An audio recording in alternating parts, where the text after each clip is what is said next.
In 1515, England had a problem. A young, pleasure-loving king who preferred hunting to governance, feudal lords who thought themselves above the law, foreign powers that viewed England as a minor player in European affairs. The solution? A machine. A ruthless, efficient system designed to consolidate absolute power and crush anyone who stood in the way. And at the center of this machine stood Thomas Wolsey, the butcher's son who would become Cardinal, Archbishop and Lord Chancellor, the most powerful man in England after the King. This is the story of how one person weaponized the law, the church and the courts to build an empire of control. Welcome to where we explore the brutal machinery of power, the real stories behind the crowns, and the ruthless individuals who shaped history through fear, ambition, and calculated violence. Cardinal Thomas Wolsey was neither warrior nor executioner. He was something far more dangerous, an architect of systems. While others wielded swords, Wolsey wielded courts.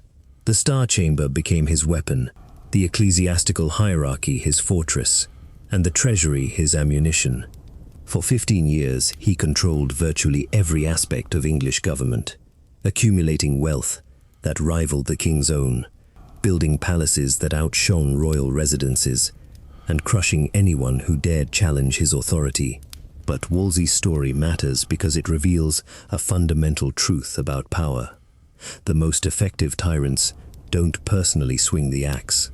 They build the scaffold, write the laws, and ensure the machinery runs so smoothly that resistance becomes impossible. When the Duke of Buckingham threatened the Tudor dynasty, Wolsey didn't need to strike the blow himself.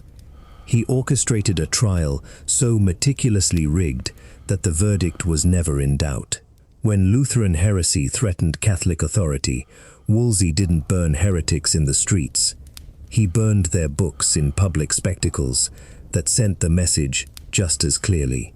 By the time Wolsey fell from power in 1529, he had reshaped England's legal system, established precedents that would outlast him by centuries, and demonstrated that administrative ruthlessness could be just as devastating as battlefield violence.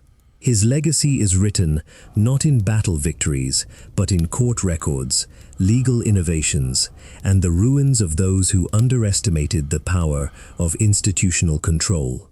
In this documentary, you'll learn how a provincial butcher's son climbed to unprecedented heights, what systems he controlled and weaponized, how he crushed his enemies through legal machinery, and why his spectacular fall from grace was as brutal as any execution. If you're fascinated by the dark mechanics of power, hit that like button. At the end of this video, I want to hear your thoughts on this question. Was Wolsey's systematic approach to power more or less brutal than Henry V's personal executions? Leave your answer in the comments below. And subscribe for more documentaries exploring Tudor ruthlessness, medieval power systems, and the real stories behind England's bloodiest century. Now, let's journey back to 1473, to a small town in Suffolk, where a boy would be born who would reshape England forever. The story begins not in the palaces of Westminster, but in the streets of Ipswich, a prosperous port town on England's eastern coast. Around 1473, a child was born to Robert Wolsey, a man whose exact occupation has been debated by historians for centuries. The legend says butcher, a detail Wolsey's enemies would later weaponize as proof of his unworthiness. The truth was likely more complex. Robert Wolsey was a man of business, possibly a butcher, possibly an innkeeper and cattle dealer, possibly even a glazier. What we know with certainty is that he was prosperous enough to send his son to the finest schools in England, and that young Thomas would never forget where he came from, or how far he needed to climb. In Tudor England, birth determined destiny. The nobility occupied the upper echelons of society by divine right, or so they claimed. The Church offered the only real path for a commoner to rise, and Thomas Wolsey seized that path with both hands. But even as a child, there were signs that he was different. He was brilliant, ferociously, undeniably brilliant. At an age when other boys were still learning basic Latin, young Thomas was already mastering complex theology and rhetoric. In 1484, at approximately 11 years old, Wolsey entered Magdalen College School in Oxford. Within 4 years, he had completed his Bachelor of Arts degree. He was 15 years old, the youngest graduate in recent memory, earning him the nickname the Boy Bachelor. This wasn't just academic excellence. It was the first demonstration of Wolsey's defining characteristic, an almost pathological drive to be the best, to outpace everyone around him, to prove that birth meant nothing compared to ability. But brilliance alone doesn't build power. Young Thomas learned another crucial lesson during his years at Oxford: the importance of patronage. In the rigid hierarchy of Tudor society, talent needed allies. Wolsey cultivated relationships methodically, ingratiating himself with the right people, making himself indispensable. When he was ordained as a priest in March 1498 at Marlborough, he understood that the priesthood wasn't a calling. It was a career path, and one he intended to climb faster than anyone before him. His first significant break came through the aristocracy he would later work to control. The Marquis of Dorset, whose sons Wolsey had tutored at Magdalen, rewarded him with the rectory of Lymington in Somerset in 1500. It was a comfortable living, providing income without requiring residence. Wolsey never actually served the parish. He was already looking higher, already planning his next move. The formative experiences of these early years shaped the man Wolsey would become. He had tasted poverty enough to fear it, witnessed privilege enough to covet it, and experienced education enough to weaponize it. He learned that in Tudor England, 3 institutions held real power: the crown, the church, and the law. Most men served one of these masters. Wolsey would eventually control all 3. There was something else too, a hunger that went beyond normal ambition.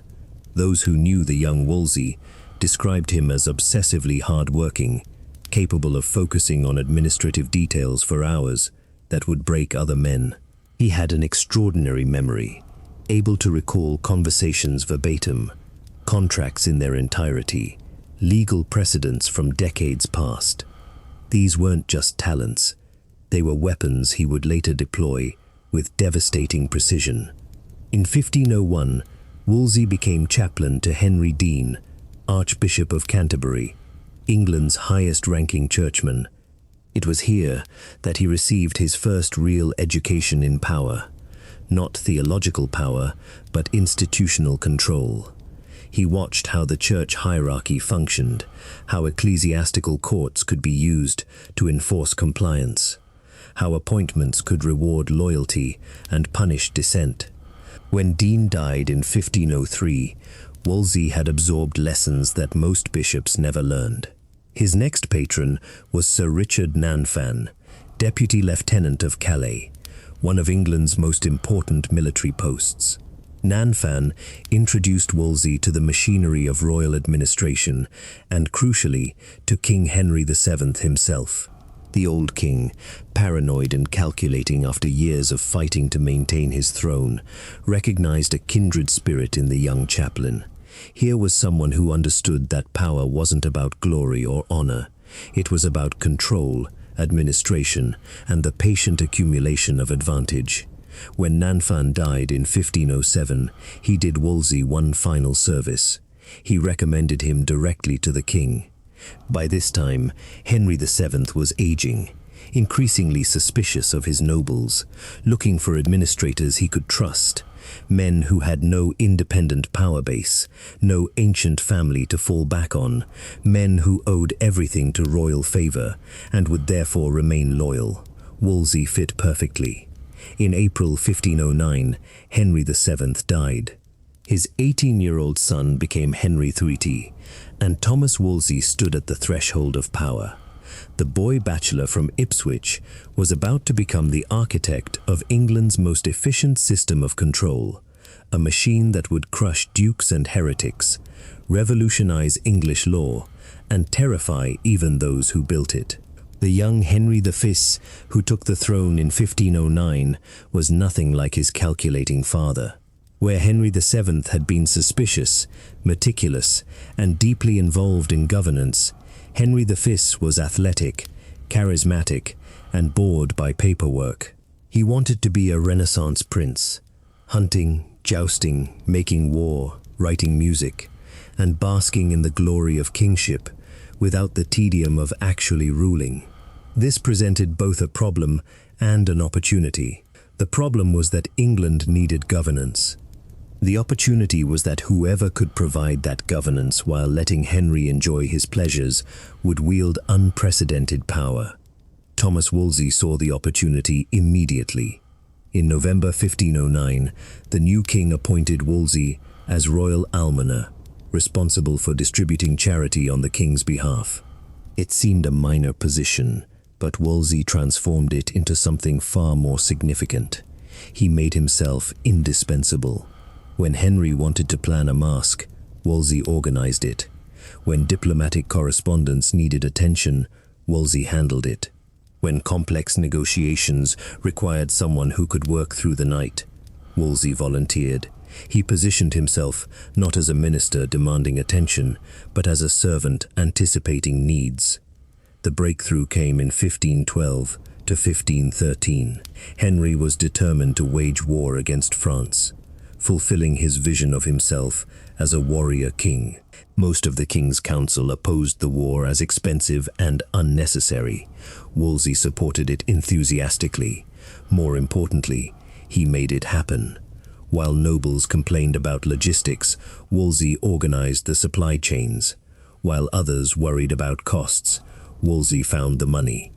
When Henry's army crossed the Channel in 1513 and won the Battle of the Spurs, it was Wolsey's administrative machinery that had made the campaign possible. Henry the Fiend never forgot who had enabled his military glory. From that moment, Wolsey's rise became meteoric. In February 1514, he became Bishop of Lincoln. By September of the same year, he was Archbishop of York, the second most important position in the English Church, outranked only by the Archbishop of Canterbury. The speed of his advancement shocked the nobility. Here was a commoner, a butcher's son, leaping over men with ancient bloodlines and decades of service.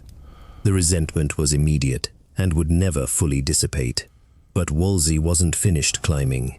In 1515, Pope Leo X made him a cardinal, giving him the title of San Cecilia in Trastevere. The red hat of a cardinal placed him above every other English churchman, including the Archbishop of Canterbury. In Tudor England, where hierarchy was everything, this was revolutionary. A man without noble blood now outranked earls and dukes in precedence at court. Wolsey made sure everyone understood the significance, traveling with 2 large silver crosses carried before him, one for his position as archbishop, one for his status as cardinal. The message was unmistakable: I have eclipsed you all. In December 1515, Henry appointed him Lord Chancellor, the highest political office in the realm. At approximately 42 years old, Thomas Wolsey controlled both the church and the state apparatus of England. He was Alter Rex, the other king. But power needs more than titles. It needs systems, and Wolsey began building his systematically. He understood that true power in Tudor England came from controlling 3 key institutions: the church hierarchy, the legal system, and access to the king. One by one, he took command of each. The church was easiest. As cardinal and papal legate, Wolsey could appoint bishops, discipline clergy, and reform monasteries.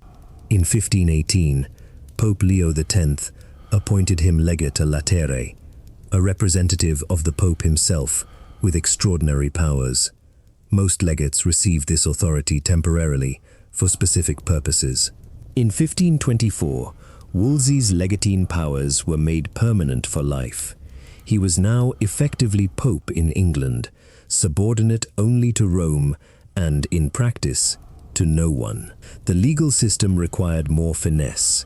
England's courts were dominated by common law judges and controlled by nobles who used legal proceedings to settle feuds and protect their interests. Wolsey needed a court that answered to him, that could override common law when necessary, that could reach into every corner of the kingdom to enforce the king's justice, which meant, in practice, Wolsey's justice. That court was the Star Chamber.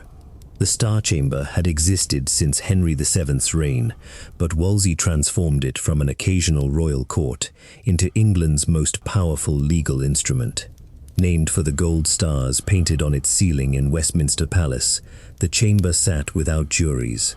Instead, Wolsey and other councillors served as judges, hearing cases that common law courts couldn't or wouldn't handle. Technically, it was meant to give commoners access to justice against powerful nobles. In practice, it became Wolsey's weapon. In the Star Chamber, Wolsey's word was law. Cases were heard quickly, without the endless delays that plagued common law courts. Nobles, who thought themselves above legal accountability, suddenly found themselves summoned to Westminster to answer charges. The Earl of Northumberland was sent to Fleet Prison in 1515 for maintaining too large a retinue. Lord Abergavenny was prosecuted in 1516 for the same offence. The message spread throughout the nobility. Your ancient privileges mean nothing. The law applies to you now. Wolsey also expanded the Court of Chancery, handling equity cases, and established the Court of Requests for poor litigants. On the surface, these innovations seemed progressive, justice for the common people. The reality was more complex. By making justice accessible, Wolsey made people dependent on his courts, his judgments, his mercy. Every verdict reinforced his power. Every case heard in the Star Chamber reminded the kingdom that Wolsey controlled the machinery of justice. The final component was access to Henry. Wolsey ensured that almost all business reached the king through him. Ambassadors who wanted audiences had to apply to Wolsey. Nobles seeking favor had to court Wolsey first. Even the king's own councillors found their access limited. Wolsey scheduled the king's time, filtered his information, drafted his correspondence. Foreign ambassadors reported that Wolsey was effectively king himself, that Henry seemed content to let his minister rule while he enjoyed his pleasures. The Venetian ambassador wrote in 1519 that Wolsey may be styled ipse rex, the king himself. The Spanish ambassador noted that this cardinal is the person who rules both the king and the entire kingdom. These weren't exaggerations.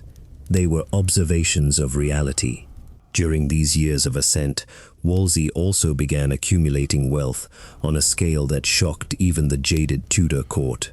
His income from church offices alone reached £35,000 per year, equivalent to tens of millions in modern currency. He held the bishoprics of Winchester, Durham, and Bath, in addition to his archbishopric. He was abbot of St. Albans, England's richest monastery. The fees from his courts, the payments for appointments, the gifts from those seeking favor, all flowed into his coffers, and he spent accordingly. In 1514, Wolsey acquired Hampton Court, a modest manor on the Thames. Over the next 7 years, he transformed it into the most magnificent palace in England, spending 200,000 crowns, an astronomical sum. The palace featured 1,000 rooms, Italian Renaissance architecture, elaborate gardens, and hundreds of tapestries that were changed weekly. Foreign visitors reported that it surpassed the palaces of the Habsburg emperors. When Henry V visited in January 1527, even the king was awed by what his minister had created. Wolsey maintained a household of at least 500 people, sometimes doubling that for great occasions. He built York Place in Westminster and the College of the King in Ipswich. Everything was designed to project one message: I am not just powerful, I am magnificent, I am untouchable. But in Tudor England, no one was truly untouchable. Wolsey's humble origins meant he had no power base beyond royal favor. The nobility hated him. The common people resented his taxes. The clergy were jealous of his authority.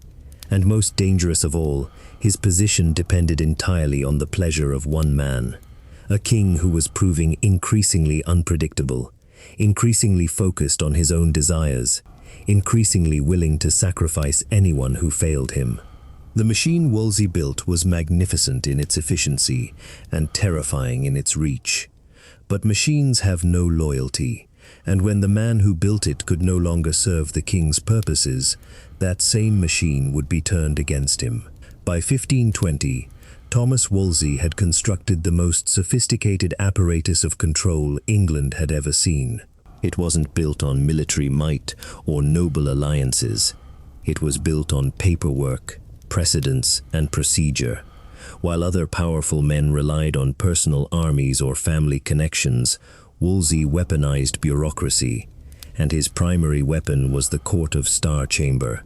The transformation of Star Chamber from a minor royal court to the centerpiece of English justice was Wolsey's masterpiece.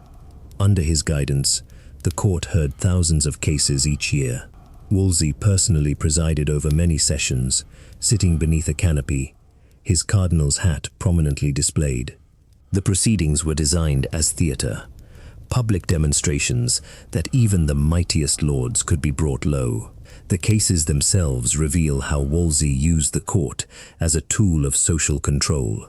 In 1515, the Earl of Northumberland, one of England's most powerful nobles, was summoned to answer charges of maintaining an excessive retinue. The accusation was that he kept more armed men than the law allowed, a practice that gave nobles private armies and made them potential threats to royal authority. Northumberland probably wasn't doing anything other nobles hadn't done for generations.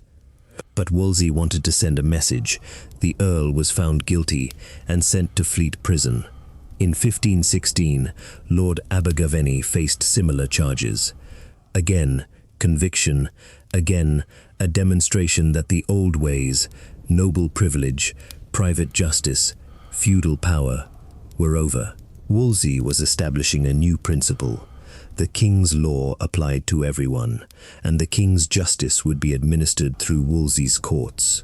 The Star Chamber had another advantage. It operated without juries. In common law courts, nobles could influence juries, intimidate witnesses, and delay proceedings indefinitely. In Star Chamber, Wolsey and his fellow councillors were the judges. Their verdict was final, with almost no avenue for appeal. The court could impose ruinous fines, order imprisonment, and even authorize physical punishments like whipping or having ears cut off. It couldn't impose the death penalty. That required different proceedings, but it could destroy a man's wealth, reputation, and freedom. Wolsey also used the court to regulate prices and food supplies, understanding that scarcity could provoke riots. He investigated cases of perjury and forgery. He prosecuted corrupt officials and dishonest merchants. To the common people, this seemed like justice. Finally, someone was protecting them from exploitation. To the nobility, it was a threat. Their traditional authority was being systematically dismantled. The legal innovations were matched by religious control. As papal legate, Wolsey held authority over the entire English church that no one had wielded since Thomas Becket in the 12th century. He could dissolve monasteries, appoint bishops, discipline clergy, and reform religious houses. He could override the Archbishop of Canterbury, traditionally England's highest church office. He answered only to the Pope, and the Pope was far away in Rome, generally supportive of Wolsey's initiatives and pleased to have such an effective representative in England. In 1524 and 1527, Wolsey exercised these powers by dissolving approximately 30 monasteries. The official reason was reform. These were supposedly decayed religious houses where monastic life had virtually ceased. The real reason was money. Wolsey used the income from these dissolutions to fund his pet projects: Cardinal College at Oxford, later renamed Christ Church by Henry VIII, and a grammar school in his hometown of Ipswich. The dissolution of Bayham Old Abbey in Kent in 1525 led to a riot. Local villagers occupied the abbey and restored the canons before being removed after a week. It was a warning sign that Wolsey's reforms weren't universally popular, but he pressed forward regardless.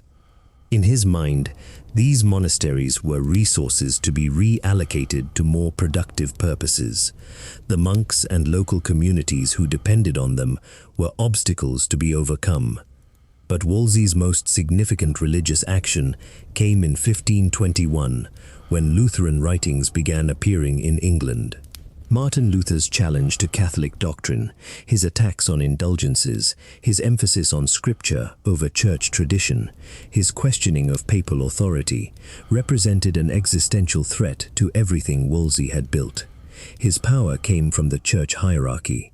If Luther's ideas took root, that hierarchy would collapse. On May 12, 1521, Wolsey orchestrated a spectacular public response. At St. Paul's Cathedral, in the presence of the king, foreign ambassadors, and a huge crowd, Bishop John Fisher preached against heresy, while Wolsey sat in state under a canopy. As Fisher's sermon reached its climax, Lutheran books were thrown onto a bonfire and burned in the churchyard. The message was unmistakable. This is what happens to ideas that challenge our authority. Importantly, Wolsey burned books, not people. Some historians have noted this as evidence of moderation. Unlike Thomas More, who would later burn heretics at the stake, Wolsey preferred to destroy ideas rather than individuals. But this wasn't mercy, it was calculation. Burning heretics created martyrs and galvanized opposition. Burning books sent the warning without the backlash. It was ruthlessness, tempered by political intelligence. Throughout the early 1520s, Wolsey also managed England's foreign policy, playing the French and the Holy Roman Empire against each other to England's advantage. In 1518, he negotiated the Treaty of London, a universal peace agreement that briefly made England the arbiter of European affairs. In 1520, he organized the Field of the Cloth of Gold, an extravagant meeting between Henry VIII and Francis I of France, featuring weeks of tournaments, feasts, and diplomatic pageantry. The event cost a fortune and achieved little diplomatically, but it demonstrated Wolsey's ability to stage spectacles that projected English power. Behind all this activity lay an ocean of paperwork. Wolsey's administrative capacity was legendary. He woke early, worked through meals, and continued late into the night. His correspondence was voluminous: letters to ambassadors, instructions to local officials, orders for his courts, memoranda for the king. He personally reviewed financial accounts, legal briefs, and diplomatic reports. This wasn't delegation, it was micromanagement on a national scale. His memory was extraordinary. Ambassadors reported that Wolsey could recall details of conversations from years earlier, quote, legal precedents verbatim, and keep track of dozens of complex negotiations simultaneously. This gave him an overwhelming advantage in any discussion. He simply knew more than anyone else in the room, but all this control required financing, and in 1525, Wolsey made his first major mistake, the amicable grant. The background was military. In 1525, the French army was annihilated at the Battle of Pavia. Henry VIII saw an opportunity to invade France and claim territory. The problem was that England's treasury was empty. Since 1513, Wolsey had introduced multiple tax assessments, forced loans totaling £260,000 that were never repaid, and parliamentary subsidies. The country was taxed to its limits. Wolsey's solution was the amicable grant, a non-parliamentary tax that would be collected immediately. It demanded 1/3 of the value of ecclesiastical property and 1/6 of the value of lay property. The grant was ordered by commissioners in the spring of 1525, without parliamentary approval and without consultation with local communities. The response was immediate and unprecedented. Across at least 5 counties in eastern and southeastern England, people refused to pay. In Suffolk, protests turned into open rebellion. Thousands gathered, refusing to work or pay, effectively going on strike. When the Duke of Norfolk confronted them and demanded to know who their captain was, they reportedly answered, "His name is Poverty, for he and his cousin Necessity have brought us to this doing." The scale of resistance shocked Wolsey. This wasn't a noble conspiracy or a regional grievance. It was popular, widespread, and economically devastating. Without income flowing, the planned French invasion was impossible. Local nobles and gentry refused to enforce collection, recognizing that forcing the issue would lead to civil war. By May 1525, Wolsey was forced to scale back and then abandon the grant entirely. It was his first major policy failure and the first crack in his reputation for competence. Henry VIII publicly denied knowledge of the tax, claiming he had never approved such measures. This was almost certainly a lie. The grant bore all the hallmarks of Wolsey's administrative style, but the king's willingness to distance himself from the failure was a warning sign Wolsey should have heeded. The failure of the amicable grant had consequences beyond just finances. It exposed the limits of Wolsey's power. His administrative machinery could process cases, execute writs, and maintain records, but it couldn't force thousands of ordinary people to comply if they simply refused en masse. It revealed that consent, not just control, mattered in governance. More ominously, it gave Wolsey's enemies an opening. They began whispering that the cardinal had overreached, that his low birth made him unsuited for such power, that his policies were ruining the kingdom. These whispers reached Anne Boleyn, Henry V's new obsession, who was already beginning to influence royal policy. Wolsey would later recognize the amicable grant as the beginning of his downfall, the moment when his reputation for infallibility cracked. Yet even after this setback, Wolsey's machine continued to function. Star Chamber heard cases, the ecclesiastical courts operated, monasteries were dissolved, diplomatic negotiations proceeded. The system he built was so entrenched, so comprehensive, that it survived his failure. It would take something far more serious than a failed tax to bring down Thomas Wolsey. That something was approaching, though Wolsey couldn't see it yet. In 1526, Henry VIII began pursuing Anne Boleyn seriously. By 1527, the king had convinced himself that his marriage to Catherine of Aragon was cursed by God, invalid from the beginning, and needed to be annulled. He turned to his most capable minister to solve this problem. It would be the one problem Thomas Wolsey couldn't solve, the one task his magnificent administrative machine couldn't accomplish, and it would destroy him. The years 1516 to 1528 represent the peak of Wolsey's power, when his control over English government was so complete that foreign observers genuinely struggled to determine who was truly in charge, the king or his minister. These were also the years when Wolsey's ruthlessness was most visible, when the machine he built operated at maximum efficiency, crushing enemies, destroying rivals, and maintaining order through a combination of legal procedure and calculated intimidation. The most dramatic demonstration of Wolsey's power came in 1521 with the destruction of Edward Stafford, Duke of Buckingham. Buckingham was everything Wolsey was not: ancient nobility, royal blood, vast inherited wealth, and connections stretching back centuries.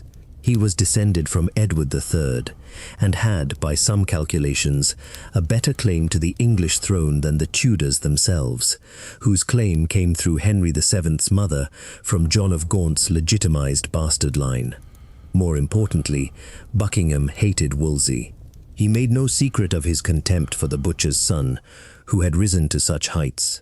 At court, he spoke openly about how men of low birth should never hold such power, how the old families were being pushed aside by upstarts. In early 1521, whispers began circulating that Buckingham had been consulting with one Nicholas Hopkins, a Carthusian monk, about prophecies regarding the king's death. In Tudor England, imagining the death of the king was high treason. It didn't matter whether you acted on those imaginings, the thought itself was enough for execution. On April 8, 1521, Buckingham was ordered to London from his castle at Thornbury. He set out, apparently unaware of any danger. Along the way, he was arrested and taken directly to the Tower of London. The Duke was genuinely shocked. He had no idea what charges he faced or who had moved against him. The evidence against him came from members of his own household, servants who had been questioned, pressured, and in some cases threatened until they provided damaging testimony. They claimed Buckingham had listened to prophecies about Henry VI dying without male heirs. They claimed he believed the Tudor dynasty was cursed because Henry VII had executed Edward Plantagenet, Earl of Warwick, who had a better claim to the throne. Most damningly, they claimed Buckingham had said he would be king if anything happened to Henry VIII and Princess Mary. Modern historians largely agree the evidence was flimsy, built on hearsay and coerced testimony. John Guy notes that Henry V personally coached witnesses and broke the seal of the confessional by forcing Buckingham's confessor to reveal what the Duke had said in confidence, an act that violated sacred church law. But the trial proceeded anyway. On May 13, 1521, Buckingham was tried before a jury of his peers, 17 nobles who knew exactly what verdict was expected. The Duke of Norfolk, weeping openly, pronounced the sentence, guilty of high treason, condemned to death. Norfolk wept not from sympathy, but from fear. If the king and Wolsey could destroy Buckingham, they could destroy anyone. On May 17, 1521, Edward Stafford was led to Tower Hill. According to contemporary accounts, he addressed the crowd in English, proclaiming his innocence but accepting his fate. He recited the penitential psalms, forgave his executioner, and requested a quick death. The executioner required 3 strokes of his axe to sever the Duke's head from his body. What was Wolsey's role in this destruction? The evidence suggests he orchestrated it from beginning to end. Buckingham had been a vocal critic of Wolsey's power. His ancient lineage threatened Wolsey's authority. If nobles like Buckingham could openly despise the Lord Chancellor, others might follow.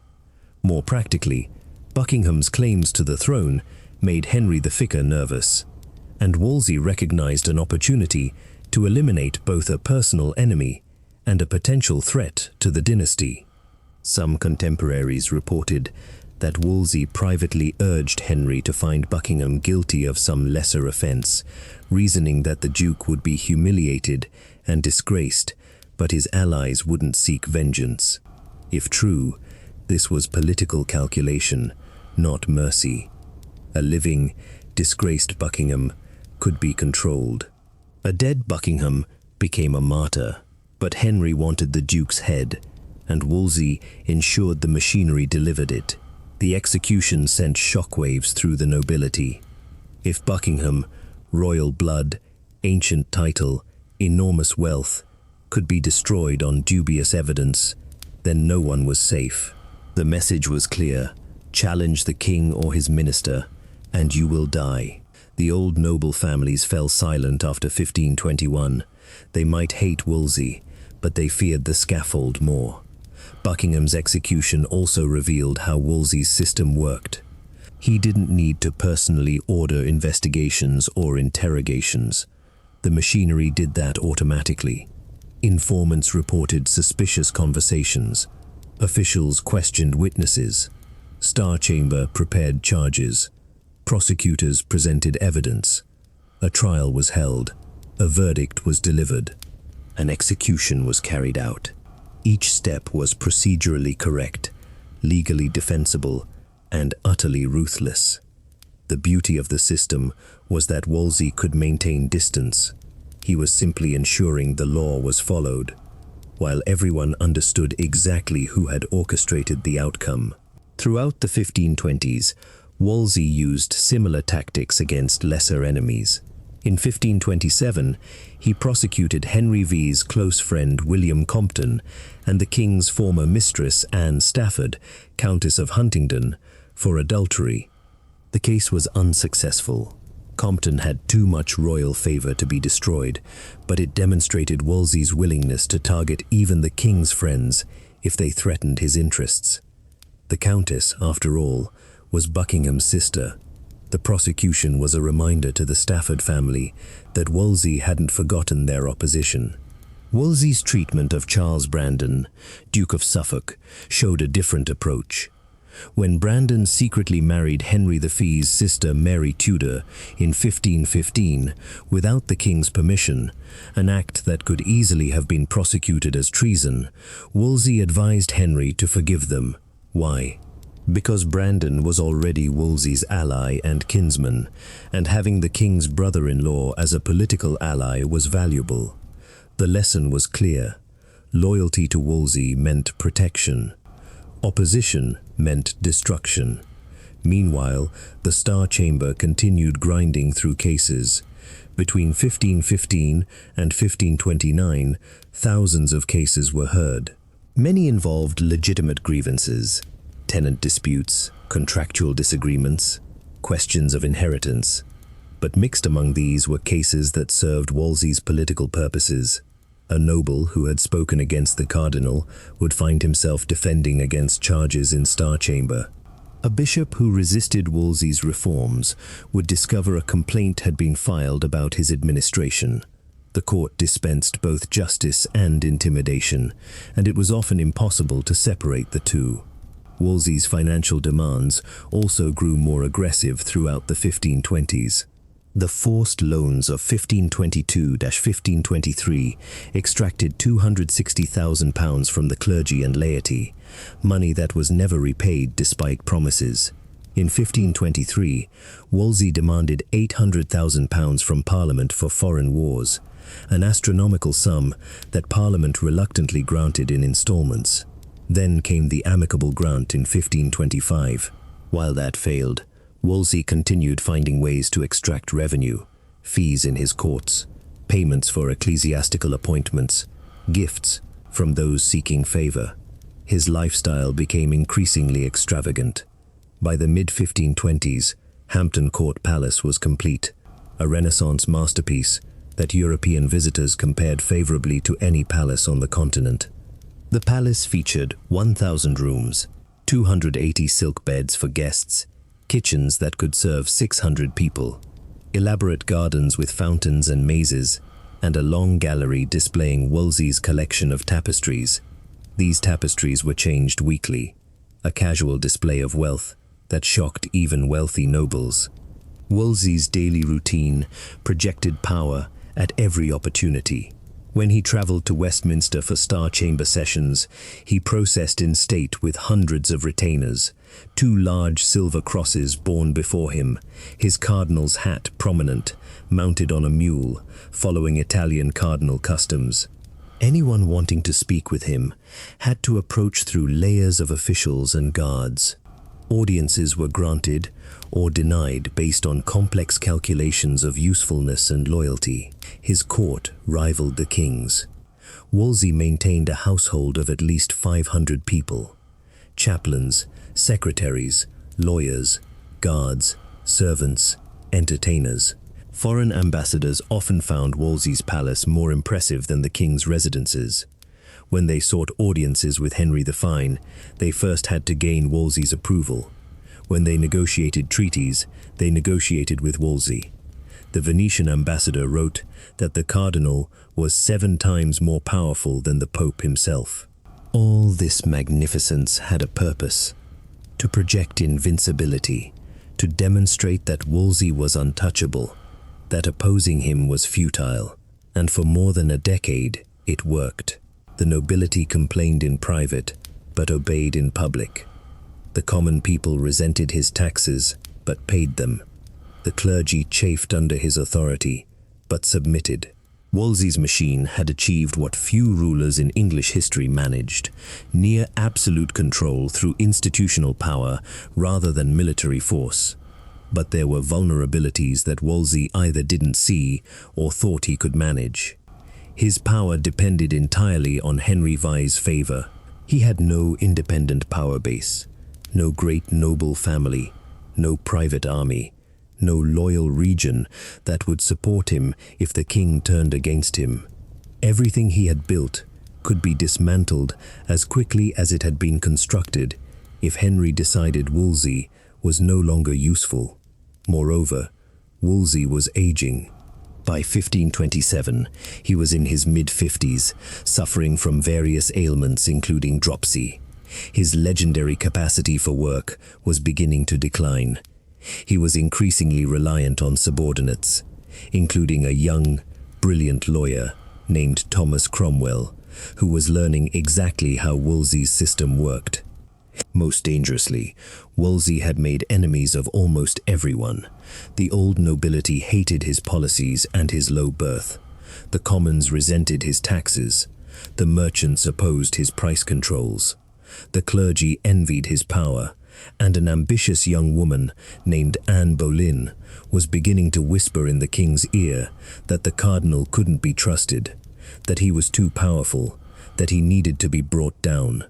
In 1527, all these vulnerabilities would collide around a single issue: Henry V's determination to annul his marriage to Catherine of Aragon and marry Anne Boleyn. This became known as the King's Great Matter, and it would prove to be Wolsey's undoing. Not because he didn't try to solve it. He worked tirelessly on the annulment for 3 years, but because the problem was fundamentally unsolvable through the tools Wolsey had mastered. Catherine of Aragon was the aunt of Charles V, the Holy Roman Emperor, who controlled much of Europe, including Rome itself. Pope Clement VII was effectively Charles's prisoner after the sack of Rome in 1527. No matter how persuasively Wolsey argued the case, no matter what legal precedents he cited, no matter what pressure he applied, the Pope couldn't grant an annulment without enraging the Emperor. Wolsey's magnificent administrative machine, so effective at crushing domestic opponents, was powerless against international politics.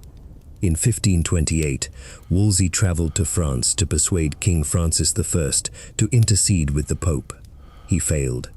In 1529, a special legatine court was convened in England to hear the case, with Cardinal Campeggio sent from Rome to judge alongside Wolsey. Catherine refused to accept the court's authority and appealed directly to the Pope. Campeggio, following secret instructions from Rome, stalled and delayed until he could adjourn the court without reaching a verdict. By mid-1529, it was clear the annulment wouldn't happen through traditional channels. Henry was furious. Anne Boleyn was impatient, and both increasingly blamed Wolsey for the failure. Anne particularly hated Wolsey, partly because he had once interfered with her early engagement to Henry Percy, forcing Percy to break it off, and partly because she recognized that Wolsey's power blocked her own advancement. If she was to become queen, Wolsey had to fall. Throughout this period, Wolsey's enemies sensed vulnerability and moved against him. Thomas Howard, Duke of Norfolk, and Charles Brandon, Duke of Suffolk, both of whom resented Wolsey's dominance. began a campaign of whispers to undermine him. They suggested that Wolsey was deliberately sabotaging the annulment, that he was loyal to the Pope rather than the king, that his foreign policy had failed, that his taxes had impoverished the realm. Most damagingly, they suggested that Wolsey had grown too powerful, that he was acting like a king himself, that his wealth and lifestyle exceeded even Henry's own. This last point particularly stung. Henry had always tolerated Wolsey's magnificence because it reflected well on the king. If the minister was this powerful, how much more powerful must the king be? But if people were saying Wolsey outshone Henry, that was a different matter entirely. The machine Wolsey built, the Star Chamber, the ecclesiastical courts, the administrative apparatus, had been designed to serve the king's interests. Now, with the king's interests shifting and Wolsey unable to deliver what Henry most wanted, that same machine was being questioned. If Wolsey couldn't solve the great matter, what use was he? And if he was no use, why should he be allowed to keep all that power and wealth? By late 1529, Wolsey's position was crumbling. His years of ruthless control, his destruction of enemies, his accumulation of power and wealth, all of it had created a reservoir of resentment waiting for an opportunity to destroy him. And that opportunity had arrived. The man who had sent the Duke of Buckingham to the scaffold, who had crushed rebellions through legal machinery, who had dominated England for 15 years, was about to discover that in Tudor politics, no one remains powerful forever. The machine he built was about to be turned against him. The beginning of the end came swiftly. On October 9th, 1529, Wolsey was indicted under the ancient law of Praemunire, a statute originally designed to punish those who asserted papal authority against the king's jurisdiction. The charge was that Wolsey, in his capacity as papal legate, had exceeded his authority and usurped the king's prerogative. This was deeply ironic, as Wolsey had operated as legate for years with Henry's full knowledge and approval. But legal niceties didn't matter. The charge was simply a mechanism to strip him of power. Wolsey immediately confessed his guilt. He had no choice. Fighting the charge would have been futile and would only have angered Henry further. By confessing, he hoped for mercy. On October 17th, he surrendered the Great Seal, the symbol of his office as Lord Chancellor. On October 19th, his fall was announced in the Star Chamber, the very court he had used to destroy so many others. The presidency of Star Chamber was transferred jointly to the Dukes of Norfolk and Suffolk, his enemies now triumphant. Parliament was summoned and presented 44 articles of accusation against Wolsey. The charges ranged from legitimate grievances to absurd exaggerations. He was accused of corruption, of living extravagantly at the kingdom's expense, of deliberately breathing on the king to infect him with disease. Wolsey suffered from various ailments, including what may have been syphilis, of seeking to be pope, of undermining English interests to serve Rome. Some charges had merit. Wolsey had accumulated enormous wealth through his offices. He had built palaces that rivaled or exceeded the king's. He had maintained a household larger than many nobles. But much of this had been done openly, with Henry's knowledge and apparent approval. The real crime wasn't what Wolsey had done, it was that he had failed to secure the annulment. The king stripped Wolsey of his governmental offices, but, surprisingly, allowed him to retain his position as Archbishop of York and to keep some properties and income. This was significant. Henry could have taken everything, could have sent Wolsey to the Tower, could have had him executed. Instead, he ordered him to retire to his archbishopric. Why the partial mercy? Historians debate this. Some suggest Henry retained genuine affection for his old minister and wanted to give him a comfortable retirement. Others argue Henry was hedging his bets. If the annulment negotiations somehow succeeded through Wolsey's connections in Rome, the cardinal might still be useful. Most likely, Henry simply wanted Wolsey gone from power, but saw no need for his blood. The message had been sent. Fail me, and you lose everything that matters, but at least you'll keep your life. For Wolsey, the fall was catastrophic. Hampton Court Palace, his greatest creation, was given to the king. York Place in Westminster became royal property, later transformed into Whitehall Palace. His colleges at Oxford and Ipswich were seized. His enormous household was dispersed. The man who had controlled England's government found himself exiled to York, a northern city he had barely visited, despite being its archbishop for 15 years. But even in disgrace, Wolsey couldn't stop scheming. He arrived in York in April 1530 and, for the first time, actually began performing his duties as archbishop. He toured his diocese, confirmed believers, ordained priests, and made plans for reforming the Northern Church. Some historians believe this represented genuine religious awakening, that Wolsey finally turned to spiritual matters after a lifetime of political machinations. Others see it as strategic positioning. By performing his archiepiscopal duties diligently, Wolsey was demonstrating his value and loyalty, hoping eventually to be recalled to favor. Whatever his motivations, Wolsey also made a fatal mistake. He wrote letters to Rome and to foreign powers, suggesting that he might still influence events, that he remained a significant player, that he could possibly be restored to power. These letters were intercepted.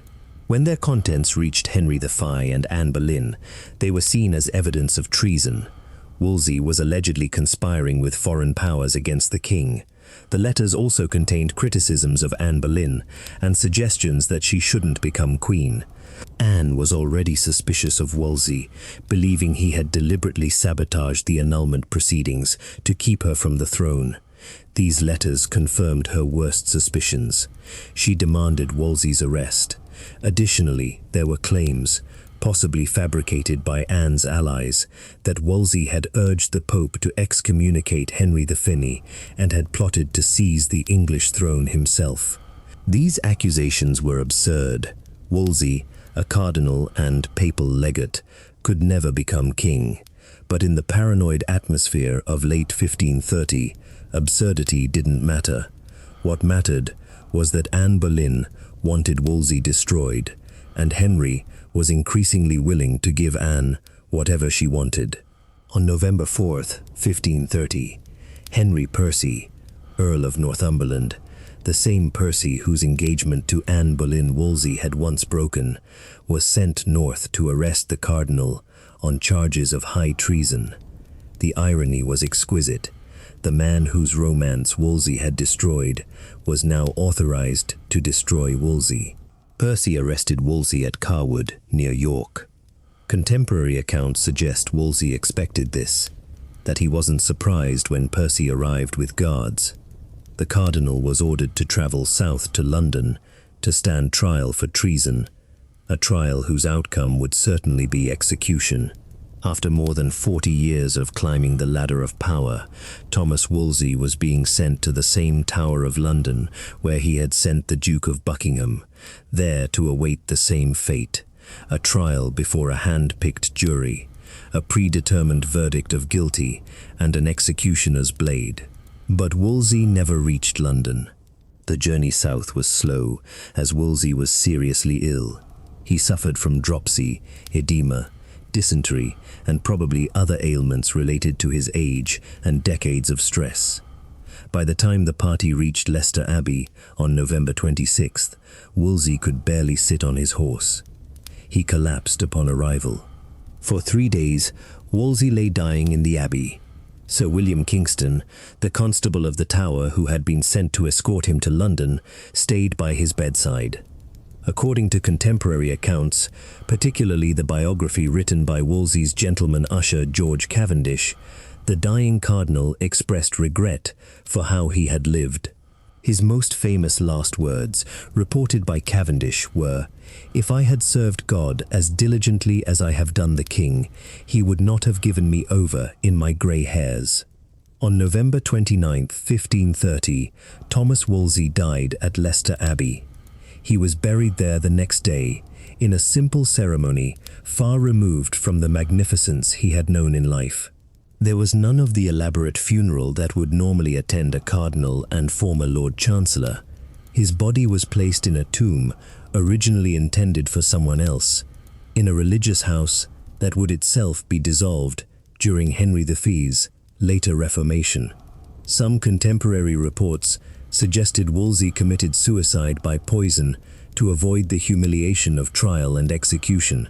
The symptoms described in accounts, the sudden worsening, the brief rally, the final collapse, are consistent with certain types of poisoning, particularly death cap mushrooms. An anonymous Spanish chronicler claimed Wolsey took some sort of poison to avoid a more shameful death. The Italian novelist Matteo Bandello wrote that Wolsey, fearing to be led to the shambles, poisoned himself. The suspicion of suicide was strengthened by the unusual haste of his burial. He was interred the day after death, unlike most important figures who lay in state for weeks. If Wolsey had taken his own life, it would have been a mortal sin in Catholic doctrine, denying him salvation. Quick burial might have been an attempt to suppress evidence and spare him posthumous condemnation. We'll never know for certain. What we do know is that Thomas Wolsey, the butcher's son who had risen to control England, died a broken man on his way to trial for treason. The machine he built had turned against him. The legal system he perfected was preparing to destroy him. The wealth he accumulated was seized. The palaces he built became monuments to his failure. And the king he served for 20 years didn't even delay the proceedings. Henry was already moving forward with his plans, already replacing Wolsey with new ministers who might succeed where the cardinal had failed. The man who had orchestrated the Duke of Buckingham's judicial murder died facing the same judicial machinery he had perfected. It was a fitting end, in its way, a demonstration that in Tudor England, power was always temporary, always conditional, always one failure away from catastrophic loss. Thomas Wolsey's death at Leicester Abbey on November 29, 1530, was both an ending and a beginning. For Wolsey personally, it was the merciful conclusion to a fall that would have ended far more brutally if he had survived to reach London. Contemporary estimates suggest he would have been tried within weeks and executed before Christmas. His death from natural causes, or possibly self-inflicted poison, spared him the scaffold, though it couldn't spare his reputation. The immediate aftermath revealed just how thoroughly Wolsey's power had been dismantled. His body was buried without ceremony in a grave meant for someone else. No elaborate monument marked his passing. His vast household scattered, seeking new patrons. His colleges at Oxford and Ipswich fell into royal hands.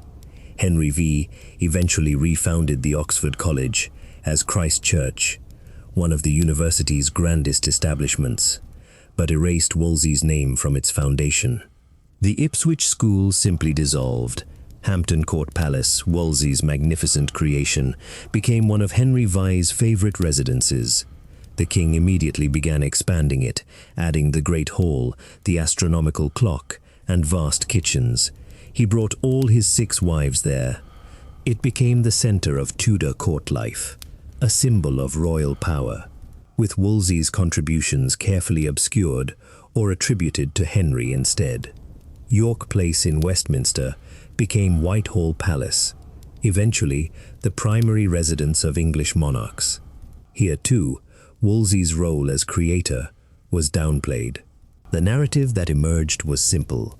Wolsey had built these palaces, and the king had generously accepted them as gifts. The reality that Wolsey had poured his own wealth into construction, that these were his personal projects, was conveniently forgotten. The power vacuum Wolsey left was immediately filled. Thomas Cromwell, who had served as Wolsey's assistant and learned the cardinal's administrative methods, rose quickly in royal service. Within 3 years, Cromwell would effectively replace Wolsey as Henry's chief minister, though he never held as many formal offices simultaneously. Cromwell learned from Wolsey's mistakes. He never built palaces that rivaled the king's, never accumulated wealth so ostentatiously, never projected an image of independent power. But he adopted Wolsey's core strategy: control through administration, power through institutions, enforcement through legal machinery. The Duke of Norfolk and Duke of Suffolk, Wolsey's enemies who helped orchestrate his fall, enjoyed only brief satisfaction. Norfolk, in particular, discovered that destroying Wolsey didn't restore noble power. It simply meant someone else would wield the administrative apparatus Wolsey built. Cromwell proved just as willing to override noble privilege as Wolsey had been. For Henry VIII, Wolsey's death removed a complication, but didn't solve his fundamental problem. The annulment from Catherine of Aragon remained unresolved. Eventually, Henry would break with Rome entirely, declaring himself supreme head of the Church of England, a solution Wolsey had probably never imagined and certainly never suggested. The Reformation that followed transformed England more radically than anything Wolsey accomplished, though it relied on administrative and legal tools Wolsey had pioneered. In death, Wolsey became a cautionary tale. Protestant propagandists portrayed him as the epitome of Catholic corruption: wealthy, worldly, more concerned with power than salvation. His famous last words about serving the king rather than God became evidence that the old church had lost its way.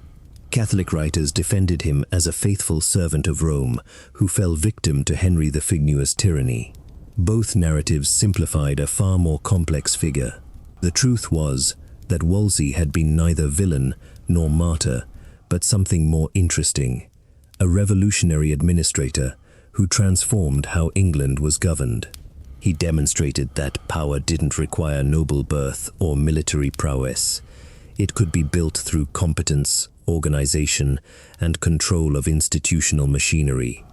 He showed that courts could be more effective weapons than swords, that legal procedure could destroy enemies as thoroughly as execution, that administrative efficiency could consolidate power across an entire kingdom. His death didn't erase these innovations. The Star Chamber continued operating until the Civil War, more than a century later. The Court of Chancery survived into the 20th century. The administrative systems Wolsey built became the foundation of modern English government.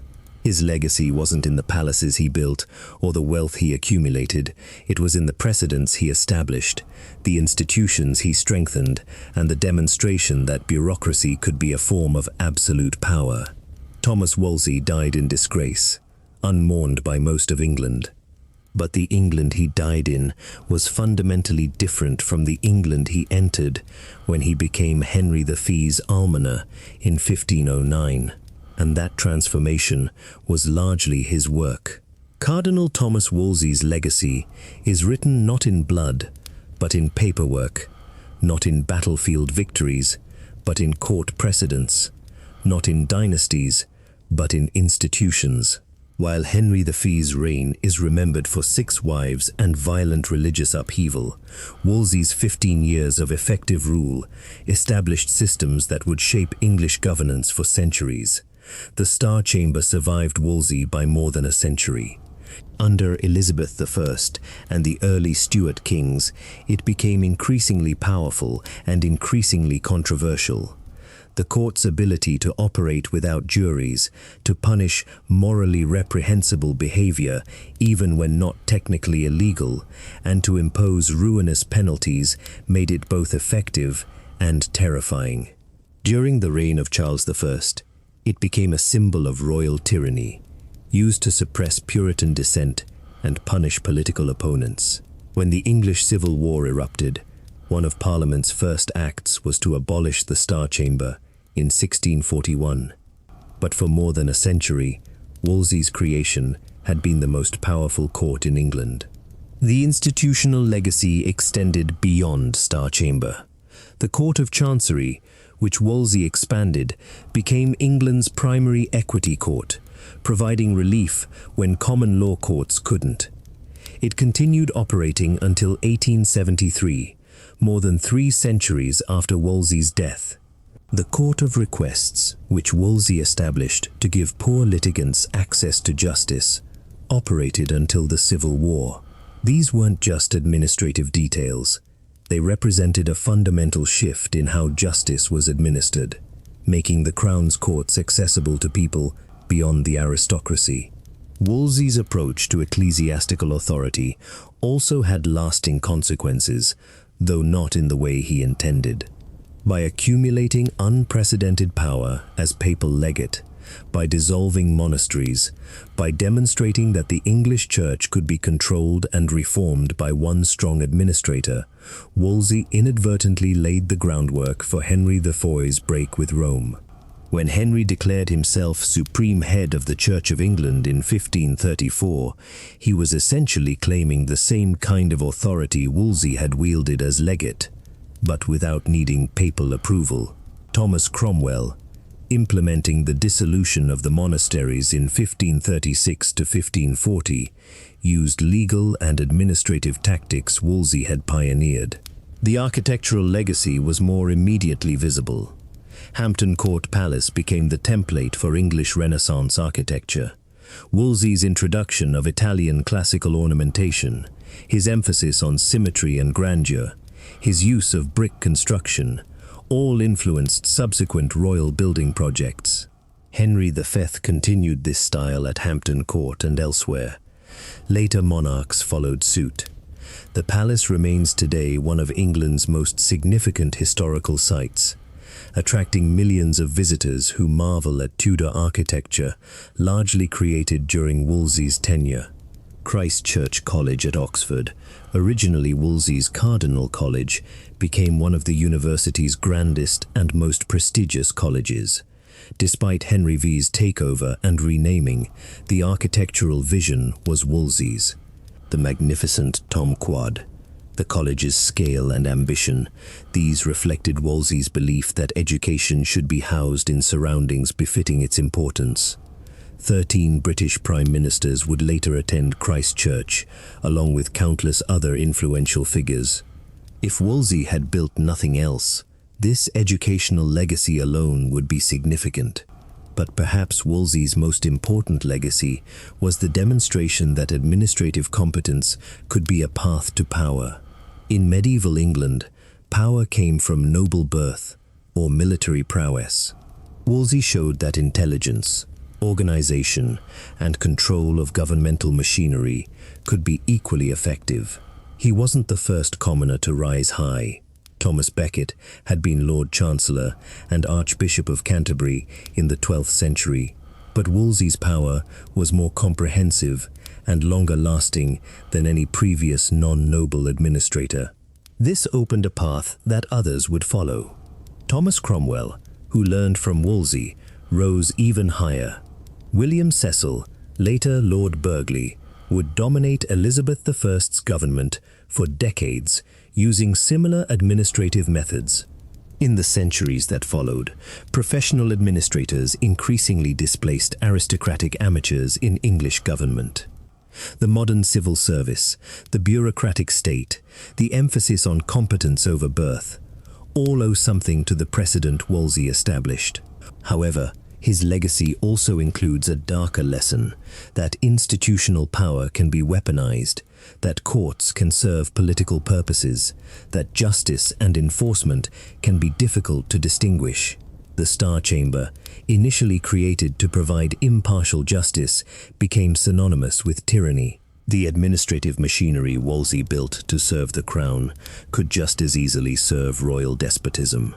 Modern historians remain divided on Wolsey. Some see a brilliant administrator who modernized English government, made justice more accessible, and restrained Henry VII's worst impulses during his years in power.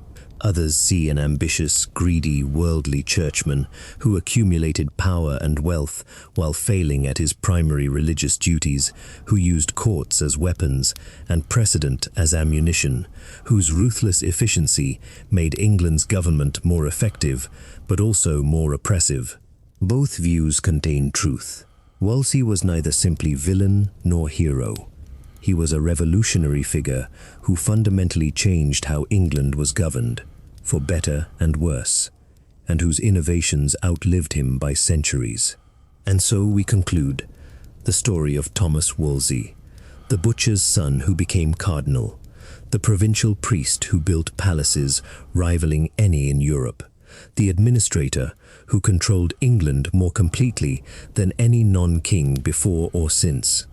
His legacy is written not in the blood of battlefield victories, but in the grinding machinery of courts, the precedents of legal proceedings, and the institutions that outlasted him by centuries.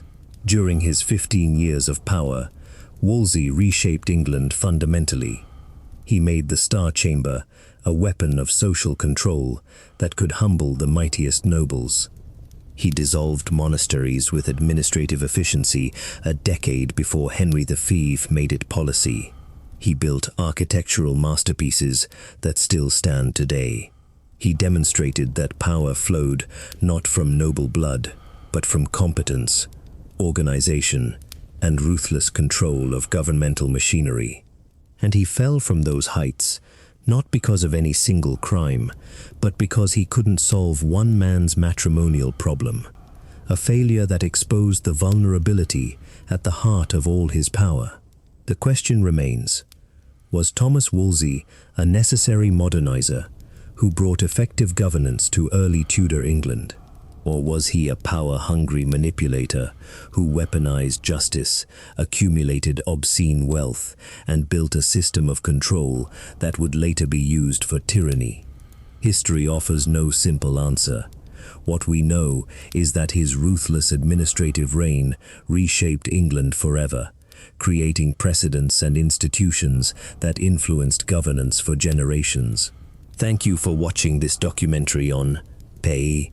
If you found this deep dive into Tudor power systems compelling, please hit that like button. I want to hear your verdict. Was Wolsey's bureaucratic ruthlessness more or less destructive than Henry VIII's personal violence? Which destroyed more lives, the scaffold or the Star Chamber? Share your thoughts in the comments below. Subscribe for more documentaries exploring the ruthless machinery of power, the brutal price of ambition, and the real stories behind the crowns. We don't sanitize history here.